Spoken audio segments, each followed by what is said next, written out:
समुद्री जहाज पर 10 बहू का आलीशान ससुराल। मेरा हाथ छूट रहा है, कोई मदद करो। शालिनी हाथ मत छोड़ना, एक बार हाथ छोड़ा ना तो न जाने फिर क्या होगा। आप लोग कुछ करिए ना, समुद्र में कितनी तेज तूफान आ गया है, कहीं हमारा जहाज समुद्र में न डूब जाए। पवन क्या हुआ, इंजन चल क्यों नहीं रहा है? लगता है इंजन जाम हो गया है, अब क्या करें हम? हे भगवान, अब तुम ही रक्षा करो और बहू को कुछ न हो। समुद्र में आए अचानक तूफान के कारण पूरा परिवार समुद्री जहाज में फंसा हुआ था। इंजन बंद हो जाने के कारण जहाज भी आगे नहीं बढ़ पा रहा था। आखिरकार ये पूरा परिवार समुद्र के बीचों बीच जहाज पर क्या कर रहा था, और क्या ये समुद्री तूफान से बच पाएंगे या ये भी कई लोगों की तरह समुद्र में ही खो जाएंगे? आइए इसे जानने के लिए आगे बढ़ते हैं। मेरा तो सपना था कि हम लोग अपना हनीमून समुद्री जहाज पर मनाएंगे, लेकिन कभी ये नहीं सोचा था कि हमारे ससुराल समुद्री जहाज पर होगा। और ये कोई ऐसा वैसा समुद्री जहाज नहीं है, यहाँ पर रहने की सारी सुख सुविधाएं हैं। लेकिन आप सब समुद्री जहाज पर ही क्यों रहते हैं? हम 10 के 10 भाई समुद्री जहाज के द्वारा इंपोर्ट एक्सपोर्ट का काम करते हैं। ज्यादा समय हमारा समुद्री जहाज पर ही रहता है, इसलिए उसे ही हमने अपना घर बना लिया है। थोड़ी देर में सभी गाड़ियां समुद्र किनारे पहुंच जाती हैं, जहां छोटी छोटी बोट उन सबका इंतजार कर रही थी। अरे माँ जी, आपने तो कहा था कि हमारा ससुराल समुद्री जहाज पर होगा, लेकिन यहाँ तो बस एक छोटी छोटी बोट है। अब क्या इन छोटी छोटी बोट पर हमारा गृह प्रवेश होगा? अरे बहू, ये बोट तो हमें हमारे समुद्री जहाज तक ले जाएगी। चलो अब सब इन बोट पर चढ़ जाओ। सुमित्रा अपनी 10 नई नवेली बहुओं और बेटों के साथ उन बोट्स पर चढ़ जाती है और अब थोड़ी देर में वो सभी बोट एक बड़ी से समुद्र जहाज के पास पहुंच जाती हैं। एक एक करके अब सभी बहुएं अपनी समुद्री जहाज के आलीशान ससुराल में आती हैं। ओह माय गॉड, हमारा तो सच में समुद्री जहाज पर कितना बड़ा आलीशान ससुराल है। उस तरफ देखो, डिनर करने के लिए रेस्टोरेंट जैसा डाइनिंग रूम बना हुआ है, और उस तरफ देखो कितना बड़ा पानी का फाउंटेन है। समुद्री जहाज पर भी पानी का फाउंटेन हो सकता है। यहाँ से समुद्र का कितना अच्छा व्यू आ रहा है, और वो देखो सूरज भी कितना प्यारा लग रहा है। समुद्र में कितनी सारी रंग बिरंगी मछलियां तैर रही हैं। मेरा तो यहाँ से जाने का मन ही नहीं कर रहा है। मैं तो सारी जिंदगी यहाँ आराम से रह सकती हूँ। सभी बहुओं को खुश देख उनके पति और सास भी काफी खुश होती हैं।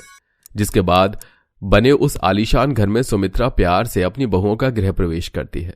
2-3 दिन सभी बहुएं उस समुद्री जहाज पर काफी एंजॉय करती हैं, तरह तरह के पकवान खाती हैं, वीडियो बनाती हैं, गेम्स खेलती हैं। लाइफ हो तो ऐसी, मुझे तो मेरी लाइफ से बहुत ज्यादा प्यार हो गया है। कितनी खुशकिस्मत हूं ना मैं, जो हमें ऐसी जिंदगी जीने को मिल रही है। और नहीं तो क्या, असली बात तो ये होती है, समुद्री जहाज पर घूमो, खाओ पियो, इतनी सुंदर सुंदर नजारे देखो। अपने समुद्री जहाज पर बने वो आलीशान ससुराल में सभी बहुओं की खुशी का कोई ठिकाना ही नहीं था। लेकिन क्या सारी जिंदगी ये सभी बहुएं अपनी समुद्री जहाज पर बने आलीशान ससुराल में गुजार लेंगी, या आने वाले समय में इन्हें कोई परेशानी होगी? अंजलि, थोड़ा और पीछे जाकर खड़ी हो ना, उस तरफ फोटो काफी अच्छी आएगी। ठीक है, इतना सही है या और पीछे होना है? अंजलि फोटो खिंचवाने के लिए जैसे ही थोड़ी और पीछे होती है तो शिप पर पड़े पानी की वजह से अंजलि का पैर फिसल जाता है और वो बड़ी तेजी से गिरती है। मेरी कमर, मर गई रे माँ। अंजलि, तुम ठीक तो हो ना? ज्यादा तो नहीं लगी? लगता है पानी की लहरें कुछ ज्यादा ही ऊंची हो गई थी और शिप में आ गई। अंजलि साक्षी को संभालती है और उसे उसके कमरे तक ले जाती है। 24 घंटे समुद्री जहाज पर रहने की वजह से कहीं न कहीं उसका असर उन सबकी तबीयत पर होने लगा था। कभी किसी को उल्टी होती तो कभी किसी को चक्कर आते। क्या बात है माया बहू, सुबह से 3 बार उल्टी कर चुकी है। खुशखबरी देने वाली है क्या? काहे की खुशखबरी? माया की तबीयत खराब है, इसलिए उसे उल्टियां हो रही हैं। वहाँ शालिनी को ही देख लो, 2 दिन से चक्कर आ रहे हैं उसे। लगता है समुद्री जहाज पर रहने का असर हो रहा है।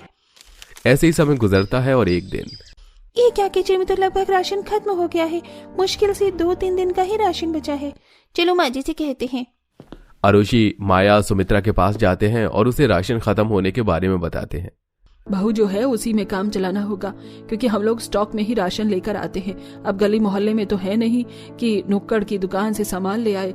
अब तो अगले हफ्ते ही ये जहाज किनारे पर जाएगा, तो तभी सामान लेना होगा। जब पहले उन सभी बहुओं को समुद्री जहाज पर रहने के फायदे दिख रहे थे, लेकिन अब वहीं ये कहीं न कहीं उसके नुकसान से भी प्रभावित हो रही थी। अरे यार, मेरे फोन में तो कब से नेटवर्क नहीं आ रहे हैं। माया, क्या तुम्हारे फोन में नेटवर्क आ रहे हैं? तुम्हारे क्या किसी के भी फोन में नेटवर्क नहीं आ रहे हैं? सारे सिग्नल्स गायब हैं। अब बिना फोन के कैसे दिल लगेगा हमारा? एक तरफ दोनों बहुएं नेटवर्क को लेकर परेशान थीं, वहीं दूसरी तरफ राशन खत्म हो जाने की वजह से सभी बहू के पति समुद्र से मछली पकड़ते हैं और उसे पकाकर खाते हैं। आप लोग तो मछलियाँ खाकर अपना पेट भर रहे हैं, लेकिन हम लोग क्या करें? अरे बहू, तुम लोग भी मछली खा लो, तुम्हारे पति बड़ी स्वादिष्ट मछली बनाते हैं। हम लोग मछलियाँ नहीं खाते हैं। आप लोग जल्दी से जहाज को किसी शहर तक ले जाइए, वरना हम सब तो भूखे ही मर जाएंगे। क्या हुआ साक्षी, कुछ उदास लग रही हो? तुम्हारी तबीयत तो ठीक है ना? तबीयत तो ठीक है, लेकिन मन ठीक नहीं है। पता है, इस समुद्र में घूम घूम कर मैं थक चुकी हूँ। मुझे अपनी पहली जिंदगी याद आ रही है। आए दिन मैं कभी चाट पकौड़े खाने के लिए निकल जाती थी, तो कभी कपड़े खरीदने के लिए सरोजनी मार्केट, लेकिन जब से समुद्री जहाज पर आए हैं तब से बस इसी में ही है। हम सब का भी यही हाल है। मेरा तो मन कर रहा है कि मैं मायके चली जाऊं, लेकिन हम तो वो भी नहीं जा सकते हैं। समय गुजरता है। हर रोज की तरह सभी बहुएं अपने कमरे में बैठी होती हैं।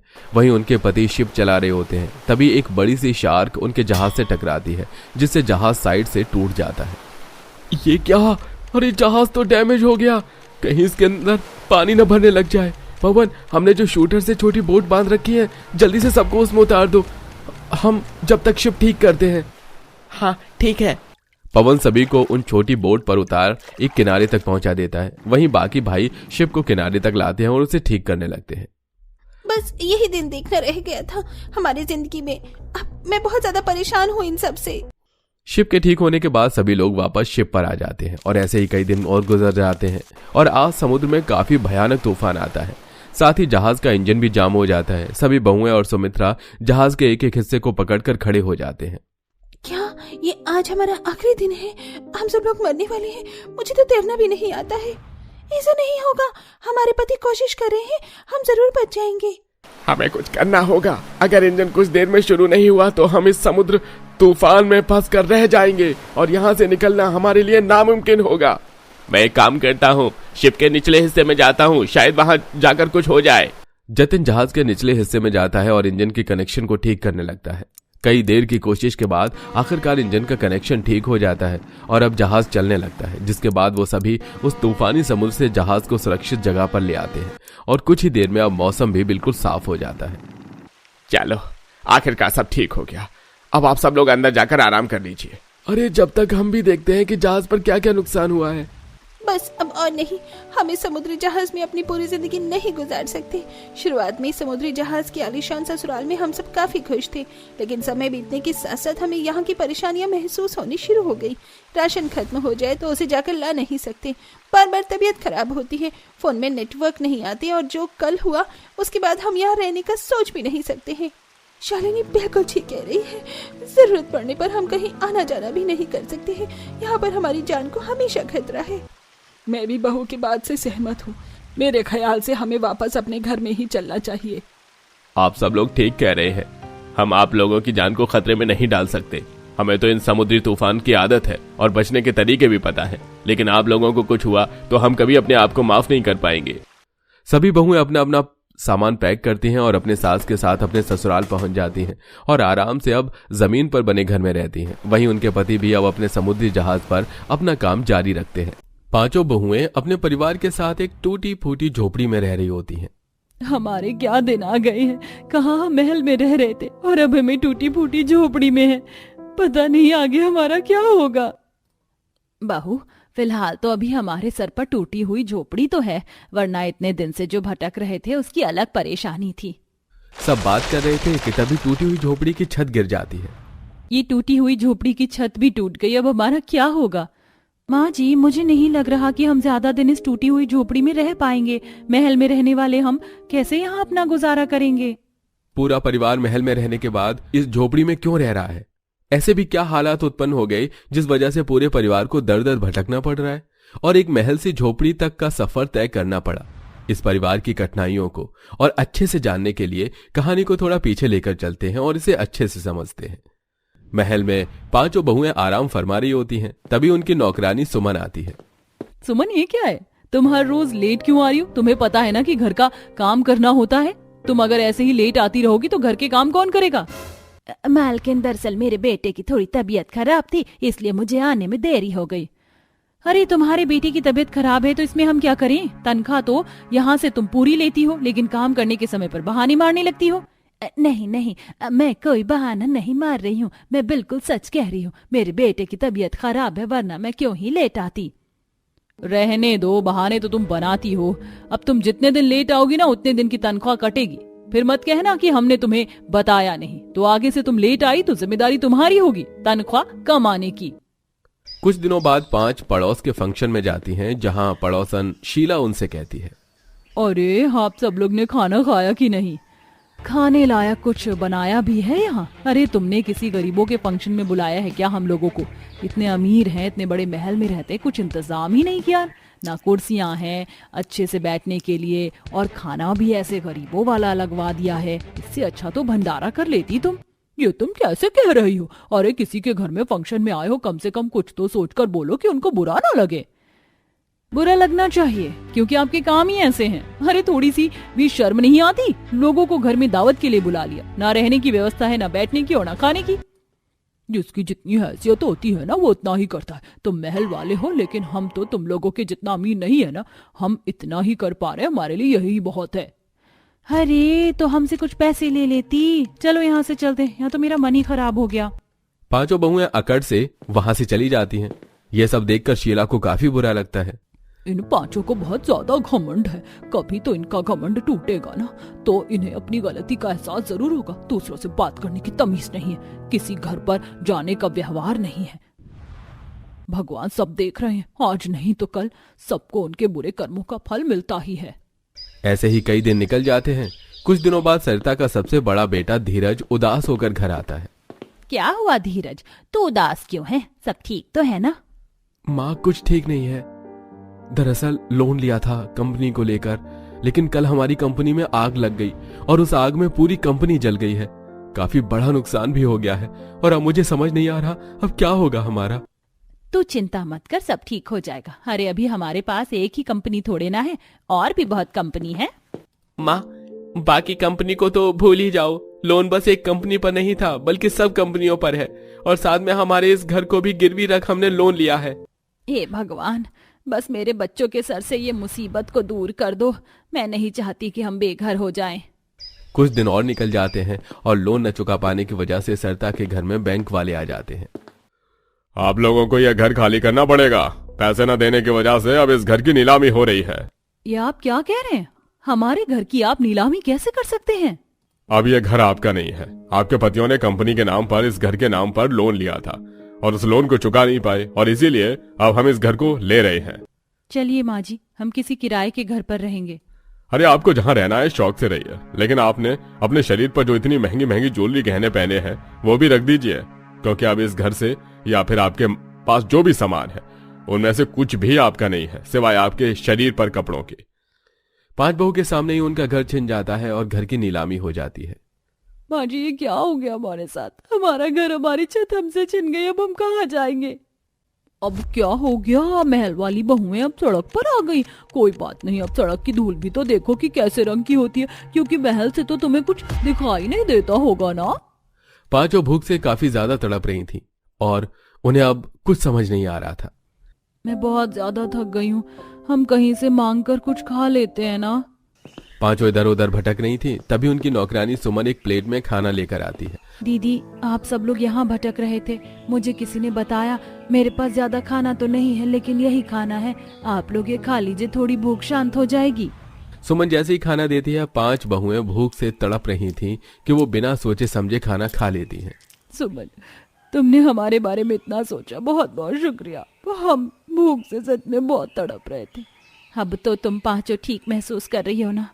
अब यहाँ से चले? जी माँ जी। पूरा अपने परिवार के साथ यहाँ वहाँ भटकने लगते हैं। तभी उन्हें टूटी सी झोपड़ी दिखती है। अरे ये देखो, ये टूटी हुई झोपड़ी, हम लोग यहाँ पर रह सकते हैं। हाँ माँ जी, हम यहीं पर रह लेते हैं। सड़क पर भटकने से अच्छा तो ये झोपड़ी है। महल ना सही, कम से कम झोपड़ी तो है। 5 बहुएं अब एक ही झटके में इतने बड़े महल से छोटी सी झोपड़ी में आ जाती हैं। माँ जी, भगवान भी पता नहीं हमारी कौन सी परीक्षा ले रहे। एक झटके में हम इतने बड़े महल से झोपड़ी में, लेकिन ये शायद हमारी वजह से हुआ है। हम भी तो बहुत इतराते थे ना कि हमारे पास बड़ा सा महल है, हमारे पास किसी चीज की कमी नहीं है। लगता है भगवान ने हमसे हमारे घमंड को तोड़ने के लिए ये सब किया है। कोई बात नहीं बहू, जो होता है अच्छे के लिए होता है। अब हम यहाँ से अपनी नई जिंदगी की शुरुआत करेंगे। पांचों बहुएं अपने परिवार के साथ उस छोटी सी झोपड़ी में रहने लगती हैं। कुछ दिनों के बाद सब अपनी झोपड़ी में रो रहे थे कि तभी झोपड़ी की छत नीचे गिर जाती है। माँ जी, अब क्या होगा हमारा? कोई बात नहीं, हम काम की तलाश तो कर ही रहे हैं ना। जैसे ही काम मिलेगा हम इस झोपड़ी की भी मरम्मत करवा देंगे। हाँ, झोपड़ी की तो मरम्मत करवाना बहुत जरूरी है, वरना हमारा यहाँ रहना भी मुश्किल हो जाएगा। पता नहीं कैसे कैसे दिन देखने पड़ रहे हैं। महल से झोपड़ी में आ गया मेरा ससुराल। आप लोगों को कहीं कोई काम मिला? हम आसपास काम देख रहे हैं, लेकिन हमें कोई सा भी काम मिल नहीं रहा है। मजदूरी का या कोई भी काम हो, वो तक नहीं मिल रहा है। हम सब काम करने को तैयार हैं। कोई बात नहीं, अगर आपको काम नहीं मिला तो हम भी तो काम की तलाश कर सकते हैं ना। इस समय हमारे घर के हालात जो हैं उसको देखते हुए मुझे ये लग रहा है कि हम सबको ही कोशिश करनी चाहिए। पांचों बहुएं आसपास काम ढूंढने लगती हैं और किसी को घर में बर्तन साफ करने का काम मिलता है तो किसी को घर की सफाई करने का काम मिल जाता है। माँ जी, हमें काम मिल गया है। मुझे पड़ोस के बड़े घर में साफ सफाई का काम मिला है। शीतल को बर्तन धोने का, रीमा और बाकी दोनों को भी साफ सफाई का काम मिला है। लेकिन तुम पांचों को तो आदत नहीं है ना ये सब काम करने की, फिर तुम कैसे करोगी? आदत तो भले ही नहीं है, लेकिन करना तो पड़ेगा ही ना। और वैसे भी हमने जो किया था उसका ही हमें फल मिला, इसलिए भगवान हमें अब मेहनत करके खाना खिलाना चाहते हैं और अब हम मेहनत से पीछे नहीं हटेंगे। हाँ माँ जी, मुझे तो पहले की जिंदगी बस घमंड भरी दिख रही है, लेकिन अब जो हम कर रहे हैं ना उसमें मुझे बहुत सादगी और शांति ही दिख रही है। और मैं पहले की हुई चीजों के लिए बहुत शर्मिंदा भी हूँ। तुम पांचों को अपनी गलती का एहसास हो गया और तुम जिंदगी शुरू करना चाहती हो, ये देखकर मुझे बहुत अच्छा लग रहा है। देखना, भगवान सब ठीक कर देंगे। इसी के साथ अंत में पांचों बहू का घमंड टूट जाता है और महल से झोपड़ी तक का सफर उन्हें बहुत कुछ सिखा कर जाता है।